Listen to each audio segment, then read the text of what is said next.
Alright, in this video we are going to talk about a very special kind of integration called integration by parts.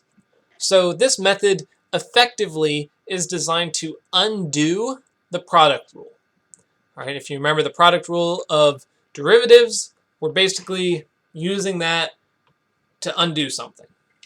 So it usually involves an integrand, which remember is that inside piece, that can be easily separated into two functions. And we call those functions u and v prime. All right, and we say the integral of u times v prime is u times v minus the integral of v times u prime. All right, and you can kind of see if you move this last piece back to the other side, you can kind of see how the product rule is showing up there. So if we pick v prime to be the easier part to integrate, that makes sense, right? We get a choice of which of our two pieces we pick to be what. So we generally want to pick v prime to be the easier one to integrate because we have to integrate it. Similarly, we want u to be the part with the simpler derivative because we have to take its derivative. So let's look at an example to help this make more sense.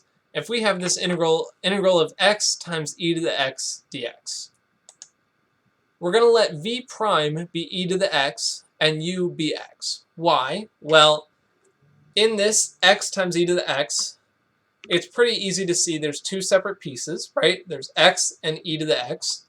And we know e to the x is super easy to integrate.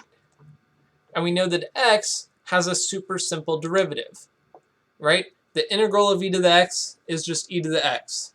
The derivative of x is just 1. So we just plug into our formula. It's u times v, x times e to the x, minus the integral of v, which is e to the x, times u prime, which is just 1. So now we just need to integrate this last piece. The integral of e to the x is just e to the x. So this problem is just equal to x times e to the x minus e to the x, and then we have this plus c at the end. There you go. That is, in a nutshell, integration by parts. I hope this crash course review was super helpful for you, and we'll see you in the next video.